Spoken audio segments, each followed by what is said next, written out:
대마를 흡연하고 국내로 밀반입한 혐의로 구속 기소된 이재현 CJ그룹 회장의 장남 이선호 씨가 어제 열린 1심 재판에서 집행유예를 선고받았습니다. 유죄는 인정됐지만 실형을 피하면서 구속된 지 48일 만에 석방이 됐는데요. 이선호 씨가 CJ그룹 후계자로 지목됐던 만큼 이번 마약 스캔들로 인한 경영 승계 향방에도 관심이 쏠리고 있습니다. 유지승 기자와 함께 관련 내용 자세히 알아보도록 하겠습니다. 먼저 어제 재판 결과부터 한번 정리를 해볼까요? 네, 이선호 씨의 1심 선고 공판에서 법원은 이 씨에게 징역 3년에 집행유예 4년을 선고했습니다. 이 씨는 지난달 1일 대마를 몰래 숨겨서 들여오다가 적발됐고 대마를 흡연한 사실이 추가로 드러나면서 구속 기소됐는데요. 앞서 검찰은 이 씨에게 징역 5년을 구형했지만 1심 재판부는 범죄 전략이 없고 잘못을 뉘우치고 있다는 점을 고려해 집행유예를 선고했고 어제 석방됐습니다. 네, 아무래도 집행유예를 받다 보니까 재벌가에 대한 특혜 아니냐 이런 얘기들은 당연히 나오겠죠. 네, 그렇습니다. 최근 SK와 현대가 재벌 3세들이 잇따라 마약 범죄로 구속됐다 집행유예로 풀려나면서 이 재벌가에 대한 솜방망이 처벌이 아니냐라는 비판이 제기되고 있는데요.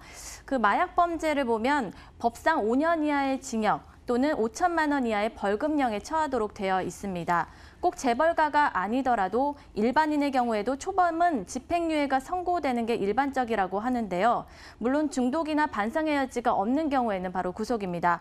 이선호 씨의 경우에는 자발적으로 구속시켜달라며 반성하는 모습을 보였고 초범이기 때문에 실형을 피했습니다. 또한 이 씨는 신경근육계 유전병을 앓고 있고 만삭 아내가 있다는 내용의 탄원서를 법원에 제출한 것으로 알려졌습니다. 앞서 이 씨에 대해 징역 5년을 구형한 검찰은 현재 항소를 준비하는 것으로 알려졌는데요. 그럼에도 구속까지는 이뤄지지 않을 것이란 관측이 우세합니다. 참 이렇게 되다 보니까 이제 제게 관심은 과연 CJ그룹 경영 승계 작업에 차질이 빚어질 것이냐. 하다 보니 누나 얘기까지 나옵니다. 어떻습니까, 지금 분위기가? 네, 그렇습니다. 이선호 씨는 이재현 CJ그룹 회장의 장남으로 유력한 후계자로 거론돼 왔습니다. 참고로 이재현 회장은 슬하에 2 자녀를 두고 있는데요.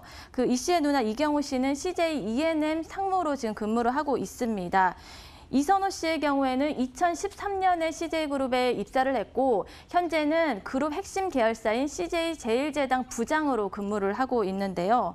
이재현 회장의 경우 아들 이선호 씨가 앓고 있는 유전병, 게다가 만성 신부전증까지 앓고 있어 건강 상태가 좋지 않은데요. 이 때문에 사실상의 경영 승계 작업에 굉장히 속도를 내왔습니다. 그런데 보면 이선호 씨의 올해 나이가 29살밖에 되지 않는다는 점도 좀 주목이 되고 있는데요. CJ그룹에는 이선호 씨가 23살에 입사를 했으니까 굉장히 경영 수업을 좀 일찍 받게 된 걸로 보입니다. 이 씨는 다소 조용한 성격으로 알려졌는데 그룹 후계자로서의 부담, 또 2016년 첫 결혼에서 그 사별의 아픔까지 겪으면서 여러 가지 심적 요인이 이번 사건을 좀 영향을 미치지 않았을까라는 분석도 제기됩니다. 그럼에도 이 씨가 유일한 장남인 만큼 이번 사건으로 인해서 후계자로 완전히 밀려나진 않을 것이란 관측도 나오는데요. 아직 젊은 만큼 휴식기를 갖고 본격적인 경영 수업이 다시 이뤄질 것이란 전망들이 나오고 있습니다. 일각에선 이 씨의 누나 이경우 씨가 그 후계자로 급부상하는 것 아니냐는 관측도 나오는데요. 이번 사건과 관련해 CJ그룹은 아직 공식 입장은 밝히지 않고 말을 아끼고 있는 상황입니다. 예, 지금까지 유지승 기자와 함께했습니다. 잘 들었습니다.